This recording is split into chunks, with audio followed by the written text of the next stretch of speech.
Hi friends, welcome to Sakki's nest. ഇന്നത്തെ നമ്മുടെ recipe നല്ല ടേസ്റ്റി ആയിട്ടുള്ള എല്ലാവരെയും കൊതിപ്പിക്കുന്ന ഒരു പാലടപ്പായസത്തിൻ്റെ റെസിപ്പിയാണ്.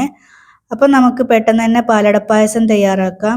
അതിനു മുമ്പ് ഈ വീഡിയോ നിങ്ങൾക്ക് ഇഷ്ടപ്പെടുകയാണെങ്കിൽ ഒന്ന് ലൈക്ക് ചെയ്യാനും ഷെയർ ചെയ്യാനും, അതോടൊപ്പം നമ്മുടെ സാക്കീസ് നെസ്റ്റ് ചാനൽ ഇതുവരെ സബ്സ്ക്രൈബ് ചെയ്യാതെ കാണുന്നവരാണെങ്കിൽ ഒന്ന് സബ്സ്ക്രൈബ് ചെയ്യാനും മറക്കരുതേ. അപ്പോൾ ഈ പാലടപ്പായസം തയ്യാറാക്കാൻ വേണ്ടി ഞാനിവിടെ 100 ഗ്രാം അരിയടയാണ് എടുത്തിട്ടുള്ളത്. ഇത് നല്ലോണം വാഷ് ചെയ്ത ശേഷം ഒരു പ്രഷർ കുക്കറിലേക്ക് ഇട്ട് കൊടുക്കാം.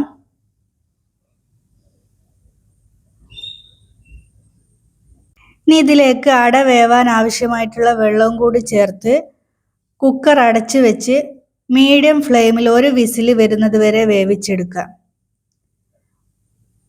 ഈ ഒരു അട വേവുമ്പോഴേക്കും നമുക്ക് ഉരുളി അടുപ്പിൽ വെച്ച് ഉരുളി നന്നായിട്ട് ചൂടായി വരുമ്പോൾ അതിലേക്ക് 2 ടേബിൾ സ്പൂൺ പഞ്ചസാര ചേർത്ത് കൊടുക്കാം.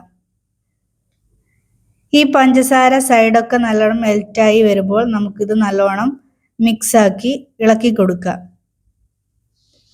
നമ്മുടെ ഇവിടെ പഞ്ചസാര കാരമൽ ചെയ്തിട്ടാണ് പായസം തയ്യാറാക്കുന്നത്. നമ്മുടെ പായസത്തിന് നല്ല പിങ്ക് കളർ കിട്ടാൻ വേണ്ടിയിട്ടാണ് നമ്മളിങ്ങനെ കാരമൽ ചെയ്ത് പായസം തയ്യാറാക്കുന്നത്.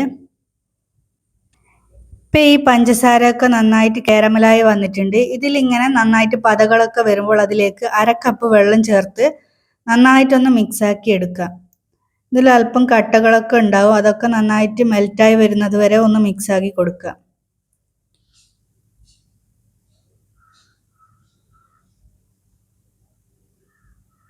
ഇതിലേക്ക് 1.5 ലിറ്റർ പാല് ചേർത്ത് കൊടുക്കുക. ഞാനിവിടെ മിൽമയുടെ പാക്കറ്റ് പാലാണ് യൂസ് ചെയ്തിട്ടുള്ളത്.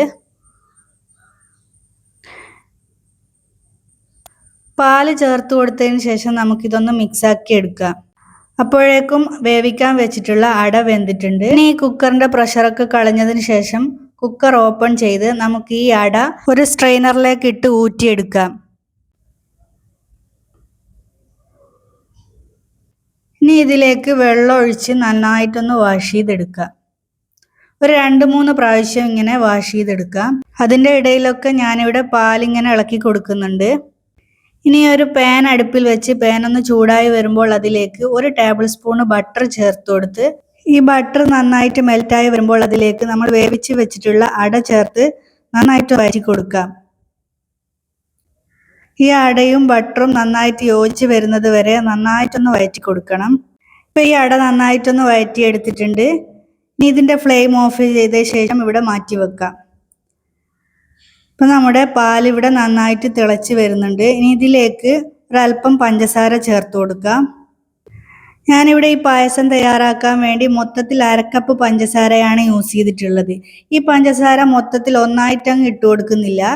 പാല് നന്നായിട്ട് പതച്ച് പൊങ്ങി വരുമ്പോൾ അതിലേക്ക് ഒരല്പം പഞ്ചസാര ചേർത്ത് കൊടുക്കും. അപ്പം പാലങ്ങ് താന്നു പോകും.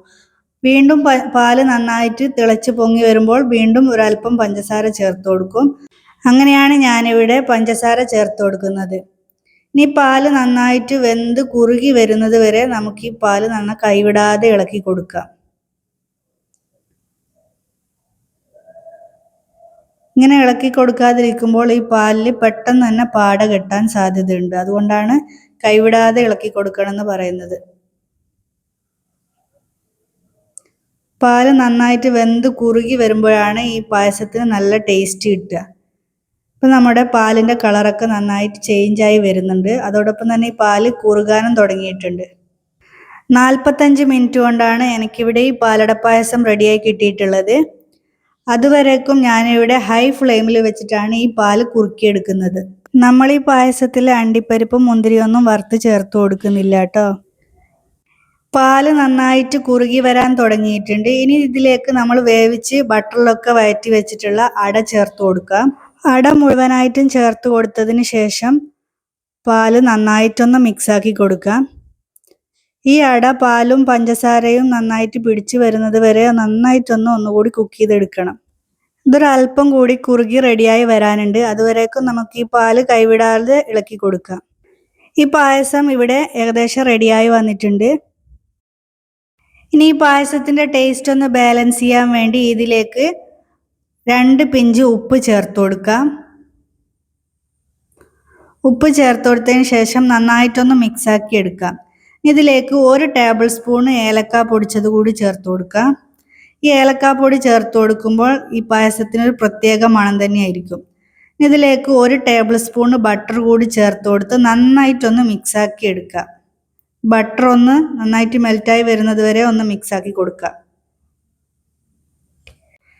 ഈ ഒരു പായസം ഒന്ന് ചൂടാറുമ്പോഴേക്കും ഒന്നുകൂടി ഒന്ന് കുറുകി വരും. അപ്പം നമ്മുടെ പാലട പായസം ഇവിടെ റെഡി ആയിട്ടുണ്ട്. ഇനി ഇതിൻ്റെ ഫ്ലെയിം ഓഫ് ചെയ്ത് കൊടുക്കാം. ഇനി പായസം ചെറുതായിട്ടൊന്ന് ചൂടാറിയ ശേഷം സെർവ് ചെയ്യാം. നല്ല രുചിയുള്ളൊരു പായസമാണിത്. കുറച്ച് സമയം എടുക്കുന്നേ ഉള്ളൂ ഇത് തയ്യാറാക്കി എടുക്കാൻ. അപ്പോൾ നല്ല സമയം കിട്ടുമ്പോൾ ഒന്ന് തയ്യാറാക്കി നോക്കൂ. അതോടൊപ്പം ഈ വീഡിയോ ലൈക്ക് ചെയ്യാനും ഷെയർ ചെയ്യാനും നമ്മുടെ ചാനൽ ഇതുവരെ സബ്സ്ക്രൈബ് ചെയ്യാതെ കാണുന്നവരാണെങ്കിൽ ഒന്ന് സബ്സ്ക്രൈബ് ചെയ്യാനും മറക്കരുത്. അപ്പോൾ മറ്റൊരു വെറൈറ്റി റെസിപ്പിയുമായി വീണ്ടും കാണാം. അതുവരേക്കും താങ്ക് യു.